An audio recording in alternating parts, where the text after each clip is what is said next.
know, there's a lot of analogies that we have between doing business and succeeding there and sports. And to find out about that, got the man with you right now, Dan Moriarty. He joins me right now from his office there in Los Angeles, California. Dan, thanks for being with us.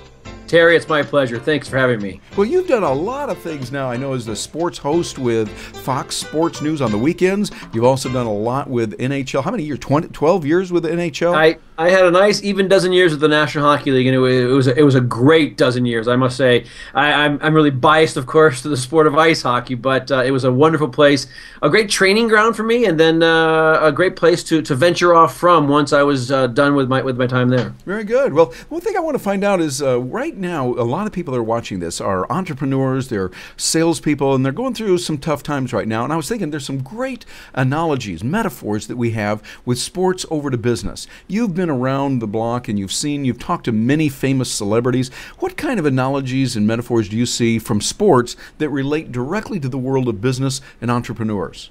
You know, it's so interesting that you say that, because in the world of sports, I look at it as what it is. It's entertainment. It's a 2-hour block where we sit down and watch our favorite team, or an hour or two that we ourselves go out and do something athletic just to relieve the stress or pressure of the day to stay in better shape. But when it comes to playing a sport, sports primarily are team sports. And when you get a team, you have a combination of so many different individuals on it.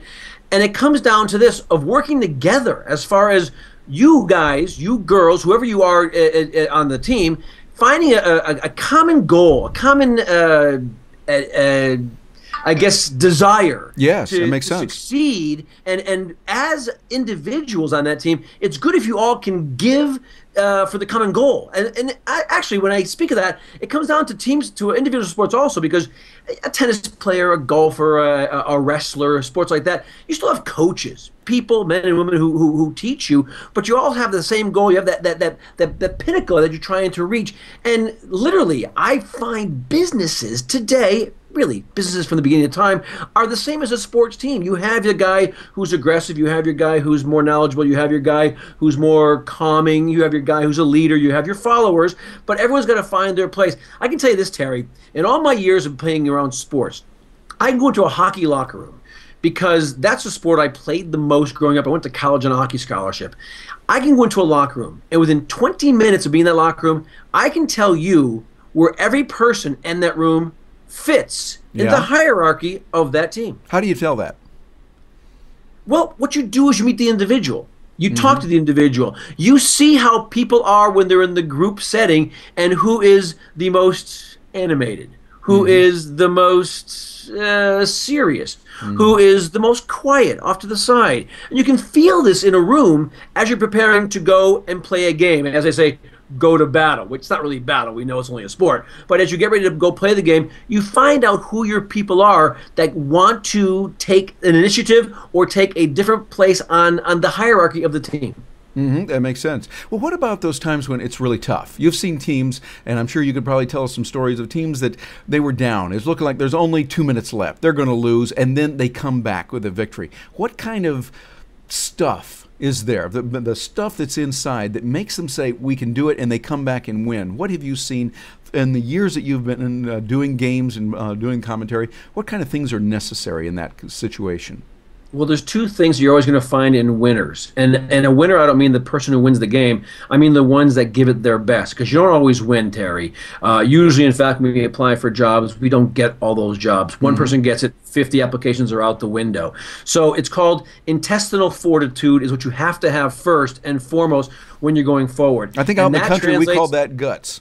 And it is, Terry. It's truly, it's guts. But at the same time, preparation is everything. You're great athletes. Once again, team or individual. If you see a great tennis player, he or she is moving for the ball before the ball's even hit towards them. They see the spin because they put the time in. They know how it works. It's not about thinking and doing, it's about reacting. And the same is in business, Terry. The people who do the best are the ones who react to a circumstance because they prepared themselves so well their entire life for those moments that when it comes, they're ready for it without thinking about it. They react to the situation. They react to the scenario. Yeah, that makes sense. So we got to do the preparation up front. Often remember the stories of Vince Lombardi, who said that the game is not won on game day. It's won on those cold Tuesdays when you get out and do those extra laps in the cold rain and get out there and do it. Do those extra push-ups, preparing. And in business, we've got to do our homework beforehand. Terry, it's the exact same thing. A great golfer will tell you this, and I mean Tiger Woods on down. He's the greatest golfer alive today, but then it goes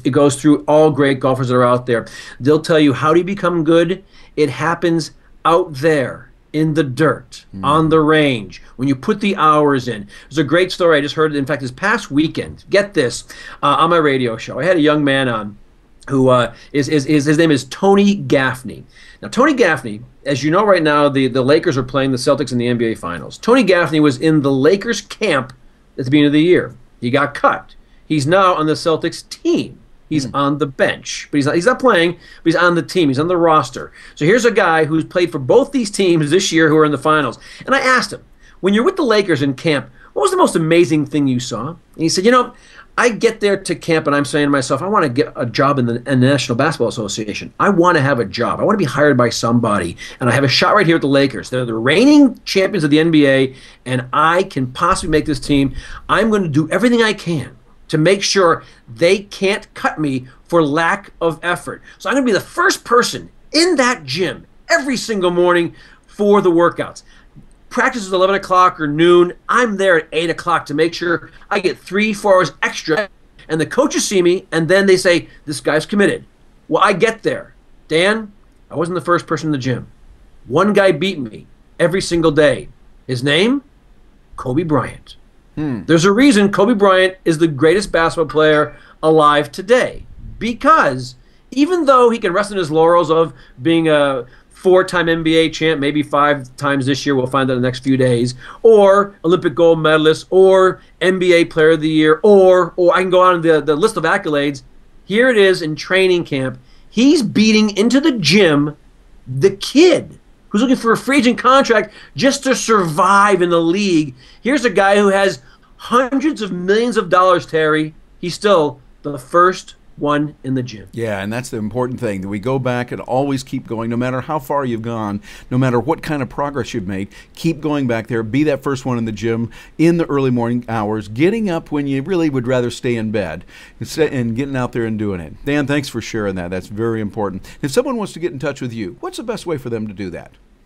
They can find me on my Facebook page, Dan Moriarty. I have a Facebook fan page. Go there. I post a number of different things I do.